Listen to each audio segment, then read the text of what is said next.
Hey everyone, Jason here. I'm going to double check that we are live on Facebook itself. I know the one time I don't check is the one time it won't show up, and we don't want that. Have a great guest today I'm looking forward to talking to. I want to make sure it comes through without a hitch.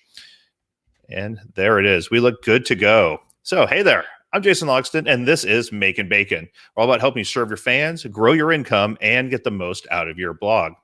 Today's episode is brought to you by the Expert Video Roundup. If you worry you're not getting the most out of your brand partnerships, you're tired of signing off one-off deals, and you're feeling like you aren't making as much as you could, then let our experts show you the way at the next Expert Video Roundup, working with brands. This is an event I'm co-hosting with Megan Porta from Eat Blog Talk, and we've brought together experts from both sides of the aisle, including Jenny Melrose, Sandy Markle, Sally Eckes, Christina Peters, Yvette Marquez Sharpnack, Doug Piper, Tamika Bazile, and many others. The event will be free on March 6th, and you can view it live there. We're going to do a nice big show around it. And you can sign up for that at evrshow.com/brands. I'll put that in the comments. Should be a great time, and I'm looking forward to learning a bunch from the experts as well. And remember, you can join us live every Thursday when we record these episodes. You can ask the guest questions, talk to the other bloggers in the comments, and even see our smiling faces. So join us Thursdays at makethatbacon.com/live or search Makin Bacon on your favorite podcast platform. Now, on to the show. As bloggers, we are told time and time again that we need to collect our fans' email addresses. We need to build our mailing lists. We need to take advantage of that asset. But what is the best way to do that? And what do you do once you have them? There's a lot of ins and outs to email marketing, and today's guest is the perfect person to show us how it all works. He's the creator of Email on Autopilot, the premier course for content creators that want to transform their email newsletter into their most powerful marketing tool. In addition to the course, he provides one-on-one consulting and personal coaching to some of the world's top bloggers. Outside of the office, he enjoys quiet walks on the beach, has a deep-rooted fear of frogs, and secretly dreams of replacing Pat Sajak. I can't wait to learn more from today's guest, Matt Molen from Email Crush. Matt, welcome to Makin Bacon. Thanks, Jason. It's good to be here. So, frogs? Yeah, I probably shouldn't even mention that. That's like putting that out. That's just like asking for trouble. But yeah, no, there's something about them. They're slimy and they jump. They're unpredictable. They do move quickly. Yeah. And you're in Arizona, so you don't have a ton of frogs, right? You have more toads and... we strategically, it's frog avoidance home strategy for sure. That's good. You've created your whole life around avoiding frogs. It sounds like that. Yep. We got Mike Lashardy joining us in the comments saying, hey guys, hope you're staying warm today. Make sure you all say hi and let us know you're here and ask any questions, and I'll be sure to pass them along. And I can't wait to dive into the ins and outs of email marketing. But before we get started, I always like to ask, what is it like around your dinner table on a typical day? Around our dinner table. Okay, that was unexpected. Well, I have 3 children, 2 of which are grown and are in the process of moving out, or one has moved out, is off at college. And then I have a high school, a teenager. And all of us are on different diets. I don't know what it is, but right now, so there's like 4 or 5 different meals going on if we're there together. That's just kind of how it is. I'm not eating carbs at any given time or something, and my wife has got some other concoction. So, but we have a great time together. It's fun having kids that are this age because you get them to this age, Jason, and you feel like, okay, now they're super fun. They have really fun. They say interesting things, and we have great conversations, and then they don't want to have anything to do with us. So what's that all about? They're finally part of the in crowd, and now like you're not able to engage with them as much. Yeah, we're not number one priority in their life anymore. That's a shame. What colleges are they looking at? Well, I've got one that just is doing esthetician school here, and then my son is at Brigham Young University in Utah. Oh, nice. I was in Utah for 15 years, from like 4th grade up through college. I'm a University of Utah guy, though. Okay, all right. Maybe we can still get along here on this call. We'll see. If you get dropped, there's definitely on purpose, though. Yeah, gotcha. Fair enough. So I'm a huge proponent of having a mailing list. I mention it, I think, in every presentation I give, regardless of what I'm talking about, because it helps so many different aspects of blogging. But I'd love to hear your reasoning behind, why do bloggers really need a good mailing list? Well, there's a ton of reasons, and some are more obvious than others. The ones that you hear the most about are, you need to own your list. That's probably the most common thing, right? We don't control what Zuckerberg or Google will do with any of their platforms or their properties, and our current streams of traffic a lot of times we're dependent on somebody else, some other party like that, especially those of us that are in the ad game. So understanding that can change at any given time, and does change, and we don't control it. The number one thing to do is recognize that with email, if you can get somebody's email address, you have the means by which to share your content.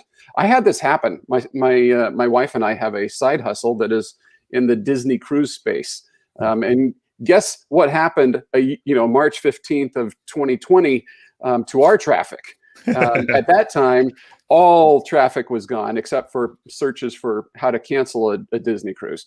So for us, because we'd built a list, we were able to pivot, create new content that was related to the quarantine, related to Disney fun at home, that type of thing. And we were actually able to get it in front of people, and our ad revenue maintained during that time. That's a huge, huge save for us when you consider that all searches and all traffic, incoming traffic, basically disappeared. So that's reason number one. The less commonly thought of reasons are, when you use email the right way, you can create an actual relationship and engagement in a way that a lot of other marketing medium do not allow. So think about how intimate it can be. If I know your email address and you know mine, we can deliver messages that will land in front of each other with a pretty good deal of reliability. There's a good chance that if I can solve your problem over and over again, I can convert you into a super fan, and I can guide you down some sort of branded journey that I create that ultimately solves your problems one step at a time, but is much more thought out than, oh, hey, here's a new blog post and let me blast it out to you.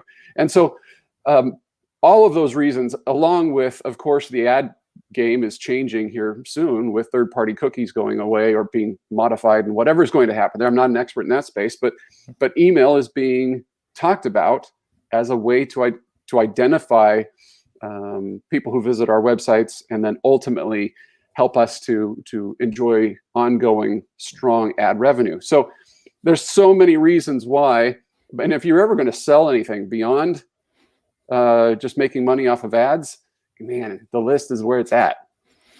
Yeah, the big ways that I use my list are, one, to kind of build that initial rapport with someone that might not know me very well, and show them that how I work, show them that I am an expert in my field. And we'll get into some ways about how you can do this, because I know you're a big proponent of that. But it's by giving them content, solving their problems, and showing them that, what I kind of know, and that I am an expert in the field. And the other way that was hugely valuable for me was when I was self-publishing, is you get up to your book launch, put out, a blast to my fans that are on my newsletter, who I've trained over the last previous years to click on my emails and open them. And I usually have 30 to 35% open rates. And that would lead to enough book sales to get me, on the what is hot on Amazon book list. And that would then drive Amazon doing some promotion of my book, and help do that entire launch, which I could have never been as successful at if I wouldn't have had my email list. That's fantastic. Yeah, what a great use of that. And if you have, like you said, if you have been solving that audience's problems on an ongoing basis, you've built trust up to this point. So when you do have something to sell, presto, your free stuff was awesome to date. Your paid stuff is probably next level. And so they're probably all in. Yeah, I see a lot of people use it as well to direct traffic, that if you're doing a sponsored post that you really want to impress the company you're working with, like, you can use that in your mailing list. It's, if you cultivate it in the right way, you have their attention, and you can direct it in whichever manner you want. As long as you don't take advantage of that, in a negative way, then they'll continue to be interested in the type of content you're sharing. Yeah, the ultimate thing, I mean, it comes down to, the answer to most marketing problems is, what problem are you solving for your customer? The same thing is true for email. Maybe your latest post isn't necessarily the best thing to send. Maybe that doesn't solve your reader's problem at that time. Maybe you're creating a recipe, pineapple coleslaw. That, you've been blogging for 10 years and you finally get to pineapple coleslaw. Is that the best thing that you've ever come up with? Is that the perfect thing for me right now at this time of year and what I'm thinking about?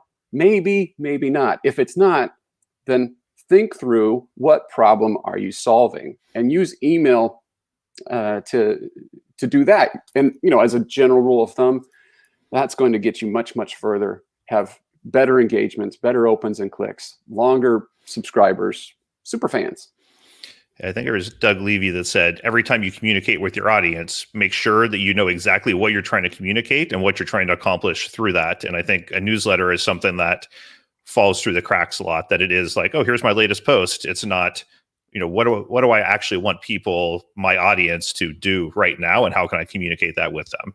Yeah. And people are discovering us at different times.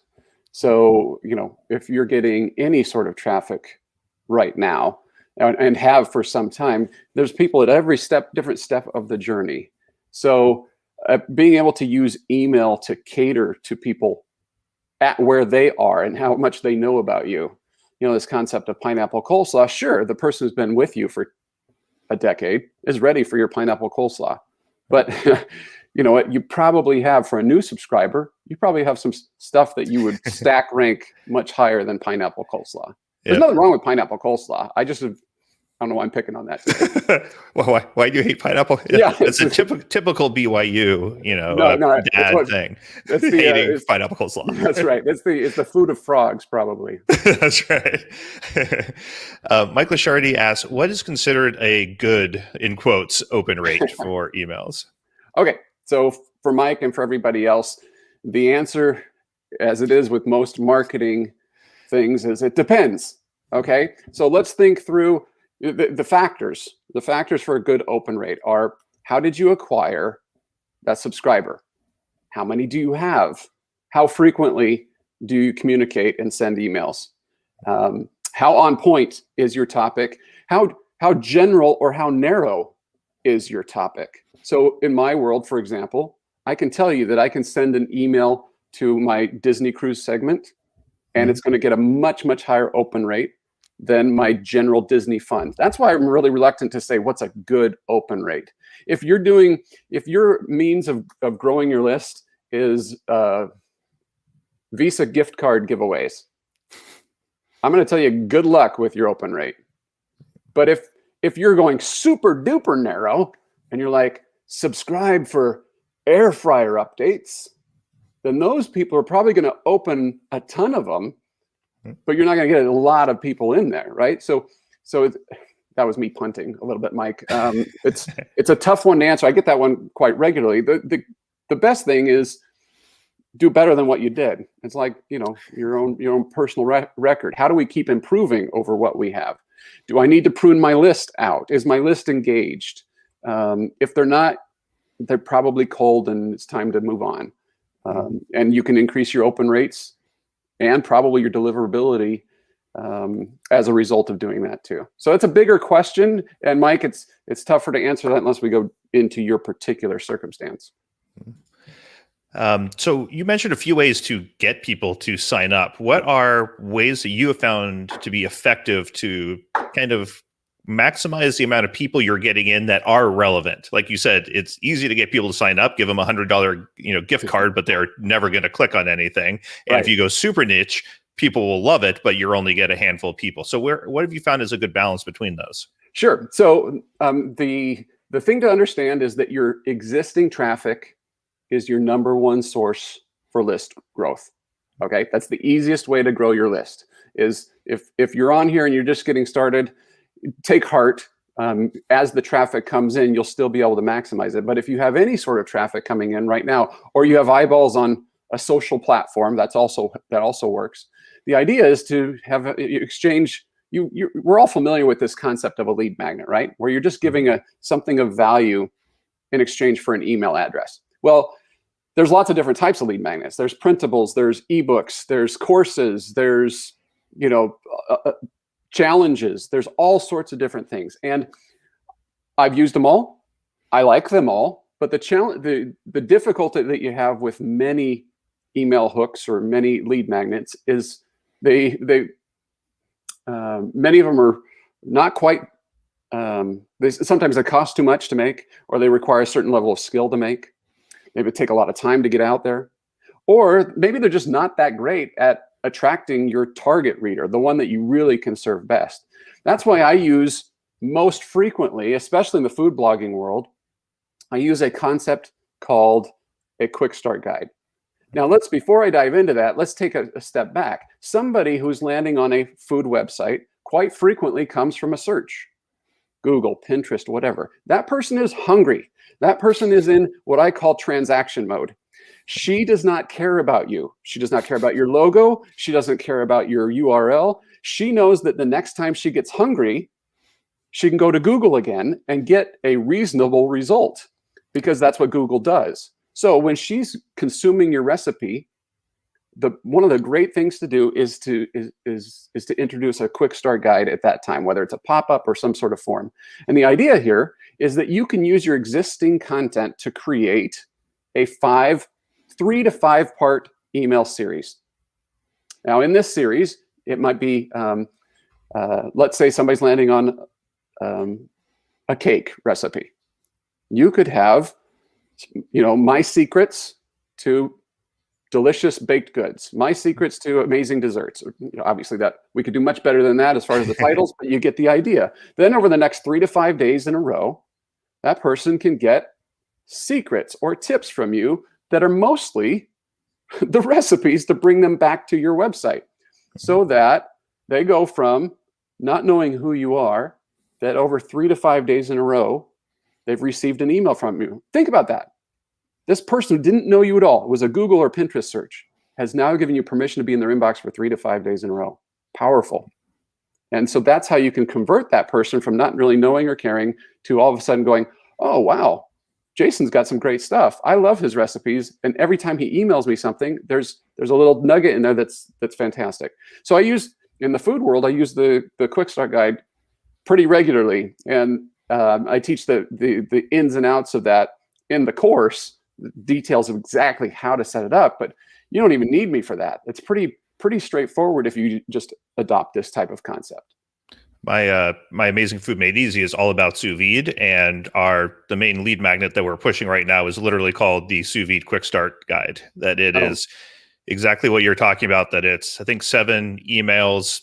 I had to write some copy for kind of like structure it to make sure that I was, in my mind, as someone that doesn't know sous vide and talking about solving problems, it's, how can I get them to start using their sous vide device and feel confident with it? And so that way they can then come back and see the 400 recipes I have. And so I had to write the content for there, but in each one of those, I then have it pointing out to recipes on my blog that kind of support what was in the email. And my first email says like, hey, I'm glad you're here. What's your biggest challenge with sous vide? Tell me what you're struggling with and how can I help you? And it opens up those ways of communication back and forth as well, which now they know I'm a real person. I think it's about 20% of people that sign up actually email me right back. And so we kind of get that rapport that they know who I am and I'm not just this nameless pop-up basically they put their email into. Yeah, you created subject matter expertise by solving their next problem. They were landing on a page where they're learning about sous vide, and they obviously had some interest in that when they were making that search query or whatever brought them there. And by you providing the next answer, the answer to their next problem, boom. Now all of a sudden, Jason goes from nameless, I don't know who he is, to, oh, every time Jason sends me something, I'm learning more about this thing that I'm invested and interested in. And that's how we can use email for branding. And it's not just at the beginning. We can use that. We can do that same technique for the life cycle of the subscriber as well. Mike with the sous vide joke, he says, is it actually a quick start when a cook takes 72 hours or 72-hour short ribs? Yeah, I stick to the chicken and fish and tender steaks, and we hit the 3-day cooks down the road. So there's lots of ways to present a quick start, regardless of what type of lead magnet it is. There's, pop-ups. There's kind of these sidebar boxes. What have you found to be effective? I always struggle with like pop-ups that whenever we have them, we increase our signups, but I don't know if we're increasing valuable signups or just we're increasing the number because some amount of people that don't know how to get out of it put in their email address, which isn't valuable, Yeah, that could be so, but my guess is that it's not as many as you're worried about. And if that happens, just simply adopt my answer to that is I'm going to be an aggressive list builder, but I'm also going to be an aggressive list pruner. Is that the word? Where I'm going to clean these out on a regular basis. So I'm not paying for more, so my deliverability and opens don't suffer. So we kind of talked about it already. Pop-ups, probably not a surprise to anybody, but pop-ups are the most effective on a conversion rate basis. And I think it's worth talking about kind of the annoying factor of pop-ups. If you think about pop-ups, what makes something annoying? Let's go back to somebody who did that Google search, doesn't know you, lands on a website. What most of us are doing, guys and girls out there, we are doing subscribe for updates. Don't miss a recipe. When was the last time you did that after a Google search or a Pinterest search? People don't want more emails in their life. They want less. And they want more relevance, and they want more answers to their problems. So if the reason pop-ups are mostly annoying is because we aren't doing it the right way. So number one, if you're going to do a pop-up, allow your audience, your reader, to engage with the content that you have, the reason that she came there to begin with. Next, give it a little bit of time for them to process that information, and make it so that when a pop-up does happen, it's real easy to get out of. We don't need these big, massive things that take up a whole screen. We also don't need to make them click the little X. Make them click around it, and it'll go away. But I'll tell you that when we do a pop-up the right way, meaning you solve their next problem, it works like a charm. Here's an example. Smoking Hot Wife and I have that Disney Cruise related website I was telling you about. You land on Disney Cruise tips. What is that? What do I know about you? Well, I know that you're most likely either about to book or you have booked, because otherwise, why would you be here? So our pop-up is what to expect on your first Disney cruise. That's our quick start guide. What to expect on your first Disney cruise. So the person that's looking for tips is probably also looking for that. And that thing converts like crazy. It went from being annoying to, oh, that could help me. And so you're going from like interrupting what they're trying to accomplish to maybe making them aware that you have information that they might not even know that they're actually looking for, that could suit what they are actually trying to get at better than what they're currently on. That's right. It's just saying, look, I've been down around this corner. You're looking at Disney Cruise tips. I get it. I did too. And I can tell you exactly what to expect when you go on a Disney cruise. So yeah, I mean, there's other means as well. Hello bars sticky up at the top. There's ways to do this in a mobile experience that aren't so annoying, and without getting into a ton of technical specifics. Obviously, user experience matters. Customer, their experience on your site matters a ton. So, but the higher up above the fold we are, the more you're going to convert. It's just a trade-off that you have to decide how important is it to you. For me, I've seen the money that can be made. I've seen the loyalty that can be built, and I will always default to investing more of my real estate on my website to email list growth than probably most people will, because I know that this movie has a happy ending. Yes. I know what your answer to this next question is, that Lisa D from Lisa D's Delights asks, I'm curious to see how you approach this. She says, I came on late, so forgive me if this was addressed already, but is email marketing almost dead? She really checks her emails anymore. And personally, she's a text person. So what is, this email overload, this, 10 years ago was like a golden age of email marketing. And you can't expect that when there is a new medium in a lot of cases, but what do you see as email marketing moving forward as a good part of someone's strategy? Yeah, no, I mean, just like anything, there's smart ways to go about it, and then there's everything else. So as far as the statistics are showing us that email marketing isn't dead. In fact, it's as strong as it ever has been. How you use it might have changed a little bit. How you communicate, whether you use it to communicate with mom anymore, or do you just text mom to have those conversations. But it's still a super valuable marketing medium. And in fact, of all of the marketing media that is out there, it is historically has the highest ROI. So if you use it right, you absolutely can benefit. What does that mean? That means that people are actually using it. So many people have email addresses. How do you use it individually could vary from what everybody else does.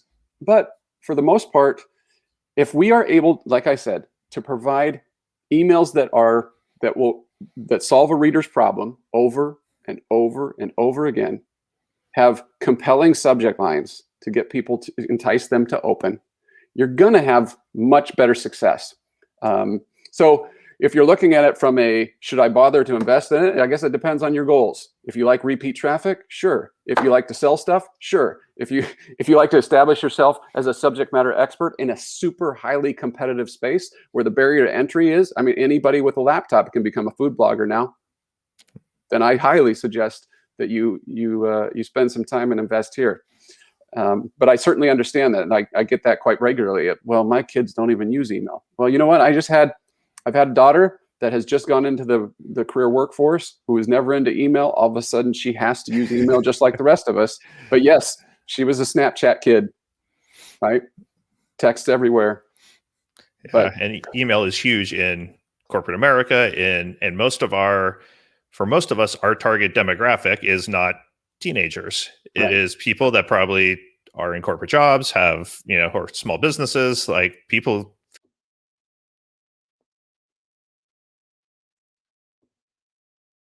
Well, I'm in the show and Jason is not. There we go. I hit the back button on my thing, checking the comments. I about took over your whole show there. I almost renamed it. Instead of the Makin Bacon, it was going to be the Matt Loves Bacon podcast. It was going to be very, very different. Awesome. Yeah, every once in a while that tends to happen. I need to change the hotkey on my mouse. So we've got a few 100,000 people signed up for our mailing list, or 5 or 10. Okay. We're getting started. They've gone through that initial lead magnet. We've kind of started to build up some of this trust. What is the best way to serve them now that they have been a fan of ours for, let's say, a week up through 10 years? How do we continue to solve problems and put good content in front of them? First of all, I believe that there's been so many advances in email marketing that are super cool that a lot of people are not taking advantage of. A lot of us are familiar with the concept of drip sequences, funnels, et cetera, et cetera. But really what we're saying here is that there's this automation that can be had. So let's talk about a very real way that you could use email marketing automation as a food blogger to your benefit. We have some sort of opt-in. We get people onto our list. Now, I don't know if you caught the difference here, but I'm not launching with a welcome series. So this is a little controversial because this is the traditional advice. But let's go back to that person, how we're discovering that person. The person is finding us because they did a Google query and they're landing on your short ribs. Now, they don't care about you. Over the course of 3 to 5 days in a row, or in your case, 7 days in a row, they're starting to get to know you. Now you've built up some trust. So what do you send them next? Well, let's go back to my pineapple coleslaw example. If that's the next blog post that you made, somebody, and you've been blogging for years and years and years, but this person just joined you, is pineapple coleslaw the best representation of you and what you've got to offer? So let's take this concept of this welcome series that people are kind of familiar with, and let's turn it into what I call a forever series. The forever series is basically an evergreen sequence of your greatest hits put in the order that makes sense for your reader. Now, in the case of food, sometimes it doesn't matter. Sometimes it's, there isn't necessarily a logical pattern. In my world, with the Disney Cruise audience, email number 1 is always the most powerful Disney Cruise tip I ever learned. Email number 2 in the series is what to pack. Email number 3 is how to avoid getting seasick. Email number 4 is what happens on the private island. There is a smart way to funnel that. Now, if it doesn't matter for you with food, then start with, you know, what would you make to impress your mother-in-law? You know, start there. Start with the favorites. Start with the stuff that helps you stand out, so that when they go try that recipe, bam, it's amazing. And the great thing about this is that you can create these emails, put it into this automated sequence, and build on that. I call it a forever series because it could literally have as many emails in it as you want. It could go on forever, technically. And once they're set, they're just running. Email number 1, then week later, email number 2, then email number 3. Now, you may be wondering, what do I do about my current stuff? What do I do about my new stuff? What do I do about Christmas cookies when Christmas comes along? Well, most food bloggers can stand to send 2 emails a week. There's enough content out there, and you are prolific and awesome enough that your audience would enjoy receiving an additional email from you. So this concept of the old-fashioned concept of a newsletter, right? For me, I replaced that with what's seasonally appropriate right now. And I send that 1 per week. But then I've also got this Forever Series email that is automated. And so that's how I typically build out for my clients. That's kind of the starter kit, if you will, if you're not doing a whole lot of other things. I don't love RSS-driven emails as the default, because that's saying I got onto your list, and all of a sudden you're going to send me every single recipe, the most current stuff. You know, that's an RSS-driven email is basically a machine telling another machine that previous machine was updated. Not very personal. But instead, if you send me, guys, here are my 5 favorite pantry staple recipes in the middle of a winter storm, that might be a little bit more relevant right now for some audiences. Or if I'm doing a Forever Series, I might say, you know, here's my 5 greatest recipes for weight loss. Solving a problem, and it's universal, it's evergreen, and it's always a need. That's something that I always have struggled with. It was nice knowing that you were coming on. I was like, I better do a little bit of research to see exactly what he's talking about. I've watched some of your presentations, and I was like going through. I was like, oh, good. This is like 90% of what I do. So at least I'm not going to look like a complete fool on here. You know, I don't need my team hearing this to be like, well, Jason told us to do the exact opposite of all this 6 months ago or something. Right. But so I do have kind of like a Forever Series that it is like, you know, here's my best recipes, here's the best content coming out. But I've always struggled with, you know, how do I put in those either seasonal or, you know, I do a weekly podcast on sous vide as well. And it's like, how do I alert people to that when I'm doing speaking events? How do I alert people while still not, you know, still having the automated ones? So that makes sense. Just kind of add in here's what's live or currently very relevant. And I guess if it's your second one, people, if you miss a week now or then because you are busy doing stuff, no one's going to notice because they're still getting your Forever Series constantly updating, right? That's right. And the other side of that is true as well. The benefit of having a Forever Series running is maybe you're going to go have a baby. Maybe you get sick. Maybe you go on vacation. Maybe Disney cruises kind of stop for a little while, and there's no new real content to create. Okay. Well, there's still some Forever Series emails that can be sending out, bringing people traffic back to your website. Yes. Mike says, is there any data on how long your newsletter or email should be before you start to lose people with too much content? I don't. So good question, Mike. I don't have any hard and fast studies, but the rule of thumb is that people don't read, they skim, especially when we're talking about email. So when I teach how to write emails, I'm usually talking with that principle in mind. Get to the point. And so my emails are actually kind of this template. State the problem. Tell me you have a solution to the problem. Give them the link to the solution. It does not have to be long. Your emails don't have to be long. We don't monetize inside the email client. We monetize on our websites when ads are shown. We monetize when they land on a shopping cart page or sales page. We don't monetize in the email. So let's get them to the place that we've invested. So short sentences, no big blocks of text. I call those big long paragraphs. People don't read those. Use formatting to your advantage. Subheaders, break it up. Make your emails really easy to read. They don't have to be long. There are There are some people that believe that, the way of email messages will kind of go the length of a tweet. I don't know if that's true or not, but it illustrates the point of our attention span and what might happen within this particular means of communication. And I would say too that if you're out there and you're worried about sending too many emails, if the second email that you send is just like, hey, I know that it's snowing right now, here's some links to my best pantry recipes, like, people aren't going to unsubscribe because you're sending them too many emails. If you literally just send them a paragraph of text with a link to a more detailed article if they want it, you're solving their problem if they need it, but you're not taking up, tons of time by making them read through a bunch of stuff. It's not spam if you're providing value. Let's see. I had something I wanted to ask about the, a lot of people go back and forth about whether you should have images in your newsletters or your emails. And I know that these are all things that you can A/B test and get stats for your own specific audience. But what have you seen kind of as a general rule of thumb, especially for food bloggers? I feel like it is a different audience you're reaching out to, and a big picture of, I can see with Disney cruise too, a nice picture of what you're going to be doing on your cruise could entice people, where if you're writing about email marketing, like, an image might not matter as much. Right. No, I think you hit it there. It's know your audience. It used to be that we were worried about images affecting deliverability. Like, it used to be that we were concerned that an image might be a signal that this should be junk, or goes into the promo tab more readily, or whatever.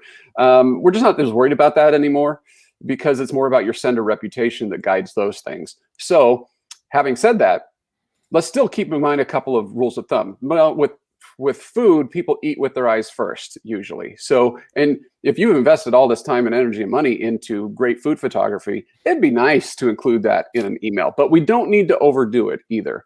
So the same rules that apply to the web today, as far as what type of images, and what I mean by that is people don't want to scroll forever. Okay, my thumb is old and decrepit; it barely works as it is. So let's keep our images.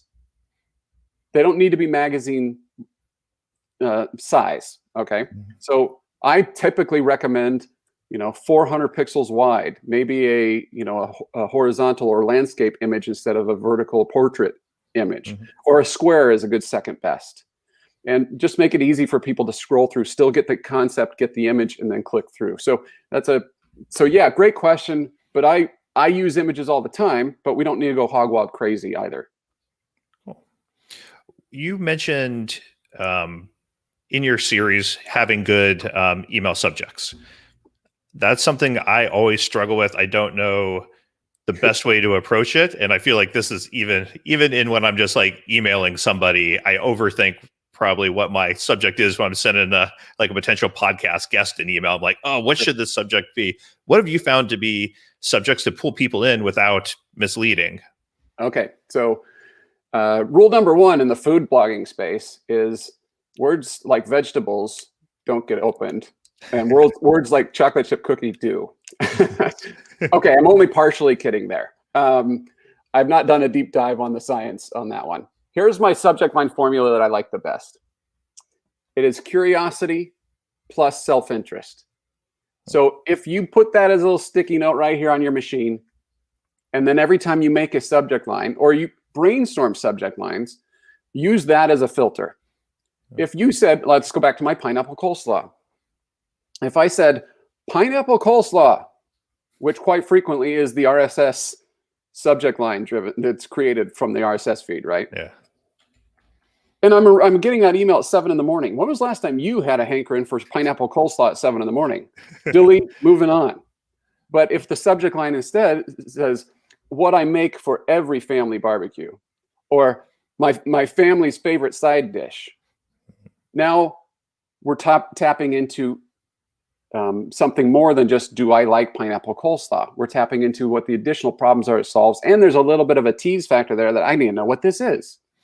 Now, of course, you've got to pay it off, because we could have things like how to lose 50 pounds in 3 days, which is usually pineapple coleslaw. The pineapple coleslaw diet could be huge, Jason. That subject line is a little bit ridiculous. And so but it certainly fits that criteria, right? what's the self-interest? Well, we could all stand to lose a few. My curiosity is how'd they do that in 3 days? So something like that works if you have the goods to pay it off. So yeah, the more we can tease a little bit, but tap into what they really want, it's a muscle that you have to exercise for sure. And you get better with it over time. The other little tip I'll leave with you guys and gals is basically do not skimp on the time that you spend on a subject line. I often say you might want to consider spending as much time on that subject line as you did on the rest of the email. And I usually write the subject line after I write the body of the email because I get a better sense of where it's going and how to tie them together. But because if they don't open it, we've lost. It's the gateway to the soul of the email and the subject line. So we want to get them in. Yeah, because it doesn't matter how good of an email you write if they're never enticed to open it, they'll never see it. So yeah, exactly. Have you found like length is one thing, but there's also like the amount of content in it can be another. Have you found it's more effective for like food bloggers to be like, here is my pineapple salsa recipe, or is it good to give them a variety of like, here's my pineapple salsa, here's this, here's that, especially if you've been blogging for a long time and you can do a forever series with 3 or 4 recipes in it without really going too deep out of your top recipes. Sure. No, I have no problem with having multiple recipes in an email. What I caution people to do is to try not to do too many things with an email. Mm-hmm. So what we're trying to do is solve one problem per email. Now, sometimes, especially with food, there's a variety to solve the same problems. So what to make for the perfect Easter brunch? Well, you could have something related to eggs. You could have a pancake thing. You could have a savory thing. You could have somebody that has dietary restrictions of such and such type. So you could cater to all those. There could be 5 recipes in there that would hit people's different taste buds and health needs. And presto, you're solving the same Easter brunch problem. What I don't love are the emails. Now, some people can get away with this. It's all about voice and brand and whatnot. But for the most part, especially in the food world where you aren't necessarily Martha Stewart yet, well, here's a picture of my cats, and here's what I bought at the farmer's market today. And by the way, it is raining a lot here in Tennessee. And yeah, just on and on and on. Get to the point, solve my problem. Now, again, that's a generalization that I'm just, you have to interpret that for you. Marketing is more art than it is science. I'm just giving you that generalization. Taylor Swift, for example. I mean, of course, Jason, Taylor Swift's the name of Taylor Swift's cats. Of course. Meredith Benson and Olivia Gray. No, Olivia Benson and Meredith Gray. Sorry. You were going to correct me there. So embarrassing, Matt. So embarrassing when he messed that up. But we don't need to know the names of Taylor Swift's cats until we've heard Blank Space on the radio a few times and fallen in love with that. So solve my initial problems and build that up, and then we can do that. But if you go in other places and you lose my focus, then you have a much reduced chance of turning me into a super fan. Awesome. Do you do anything to encourage clicks within the email? Do you prefer just saying like, here's my recipe, I have the great subject, I have like, here's a problem I have, my pineapple salsa will solve it? Or do you do a click now button? Do you do something that's more jumps out visually? How do you found that works well? Yeah. So if we go back to that concept that people don't read, that they skim. Mm-hmm. So you can write your email and you can detail what problem you're solving. But then something like a subheader that says how I overcame X, and then you have your little details, and then you say the very best short ribs in the world, and then a big old button that you can't miss. Mm-hmm. It doesn't matter as much what the button says. That's not true. It does matter a lot, but you need to A/B test that. Right. But I don't have some rule of thumb that says, well, use get the recipe or say I want it or say the name of the recipe there. It's more about the setup. Did I adequately state that I have clarify what the problem is that you're solving, and here's the link to get the solution to the problem. So state the problem, tell them you have the solution to the problem, and give them a link to the solution. Big link, big button. You just don't want them, they're on their phone, they're going like this. Number one, a nice big button makes it easy to click. For somebody with a slow, fat thumb like me, I'm exhausted just doing that. And then, if not that, then make your font size on your link bigger. I mean, this isn't the design center here. All right, we need people to click through. So of course you want pretty design, but you get my point. You talked about pruning your list or culling your list, people call it.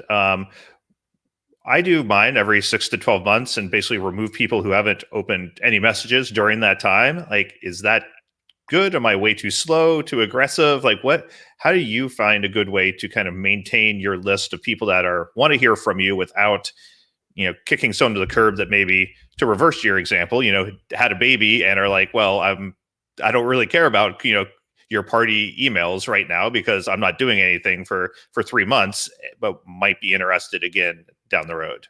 Now, if you're following my program, which is some sort of quick start guide or multiple opt-ins like that, and then you're emailing on a regular basis, like I'm assuming that there's 2 emails a week or something going. It does not take very long to figure out if somebody is engaged or not.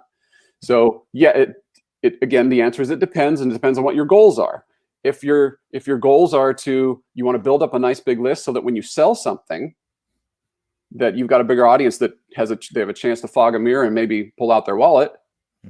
That person or that blogger might want to be more conservative about the pruning. If it's primarily, look, cost is important to me, I want the highest possible open rates, and I am aggressively growing my list, but I will also aggressively prune it out. I can see that too. That's usually where most of my clients fall, is they're pruning once a quarter. It's usually pretty good. Some people are super cost conscious and they're growing fast using my techniques, and so they prune monthly, which, if you think about it, somebody who came into the Quick Start Guide got 3 to 5 emails in a row. Then they got a couple of Forever Series or 3 to 4 Forever Series emails, 3 to 4 broadcasts or newsletters. So they've gotten a lot of emails, and we kind of know, how much are they digging this? Do you do anything besides just unsubscribing them? Do you send them hey, do you still want these emails? Email? I do. Yeah, I do have a win back process that basically says, hey, I only want to send emails to people who really want to get them. Is that you? And then if they click it, number one, even if they open it with the software that I use, when they open it, it takes them out of that cold subscriber group, and then it keeps sending to them. And if they click a button that says, yes, I want to keep receiving these, then I know these people are a little bit slower. They only check their emails once in a while, or they had an issue, and I give them more grace for the next time. And it kind of takes them out of the pruning pool. That's a little more complicated than I needed probably to go into. But the answer is yes, I have a win back process that I go through. That helped me too, because I had sent out one of those, like a win back process when I do it. And sometimes I do get emails from people that are like, yeah, like I opened every one of your emails, but they're probably on Linux or something. And it's not, clicking that this person has opened this email. They have privacy settings that are. Yeah, that is a fair point, that with so many different email clients out there, they're pretty close approximations of opens and engagement, but none of them are perfect. They're relying on a certain set of pixels to be communicated, or and messages between the providers to be to give us that information. So yeah, that's a good point. That is what I had for you. Mike has a great question here. He says, not sure if you're able to recommend specific products, but what email do you recommend, either for someone getting started or for someone that's been doing this for a while? I do my system specifically on ConvertKit. In fact, my course, Email and Autopilot, is like half strategy, which you could do on any system if you take the time to figure it out, whether you're using MailChimp or MailerLite or MadMimi or ActiveCampaign or whatever it is that you're using. But I've just found that ConvertKit was the easiest for me with my system. And that was after a lot of trial and error with a bunch of different platforms. There are lots of great platforms out there. It's really hard to keep up with all of them. And on my website, I've got some reviews of different ones, the most prevalent ones. But yeah, I do use ConvertKit quite regularly, and it's my platform of choice right now. Nice. I appreciate you coming on and sharing so much knowledge. You have, you do consulting, run a course. Can you talk a little bit about the services that you offer? Because we just, scratched the surface of a lot of the strategy and a lot of the techniques that you teach. So if people are interested in more information, talk a little bit about the ways that they can get that from you. Yeah, well, thanks. The opportunities for somebody who's wanting to grow their list fast, who wants to know what to send that will get opened and clicked, and use email marketing automation in some of the ways that we've been talking about here today. The place to start is with the course, Email on Autopilot. Now, some people aren't course people. I get that. But if you follow the course step by step, I've had hundreds of people go through that course and have a lot of great success. Many food bloggers fall into that. If you're not a course person though, and you're a little bit more advanced, and you're interested in working more of a one-on-one relationship, I do have an engagement where I will work with you 6 to 8 weeks. Basically, what I do is I get access to your existing email provider, your Google Analytics, so that I can make some recommendations to you about what would I do with your list. Then that's the basis for that 6 to 8 week engagement, where I will share with you the technique to grow the list, what I would do specifically, and I'll help you set that up. You'll write it. I'll give you some guidance and pointers, copy editing, and we'll get that set up for you. If you use ConvertKit, I'll do the setup for you. And then on top of that, I'll teach you about single versus double opt-in. I'll teach you about GDPR rules. I'll teach you about pruning the list. I'll teach you about pop-ups versus other types of opt-ins.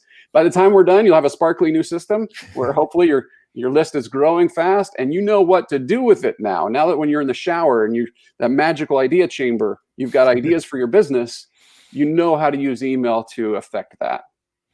Awesome. Well, Matt, I really appreciate you coming on, sharing all your expertise. I learned a lot. I'm sure the people listening learned a lot as well. If people want more, they can get more about your email course at emailcrush.com. So thank you very much for coming on Making Bacon. Thank you. Appreciate it. And thank you so much to everyone in the comments that were commenting and asking questions. Remember, you can join us live every Thursday when we record these episodes. You can ask the guest questions, talk to the other bloggers in the comments, and even see our smiling faces. So join us Thursdays at makethatbacon.com/live or search for Making Bacon on your favorite podcast platform. This has been Making Bacon. We're all about helping you serve your fans, grow your income, and get the most out of your blog. Until next time, I'm Jason Logston. See you next Thursday.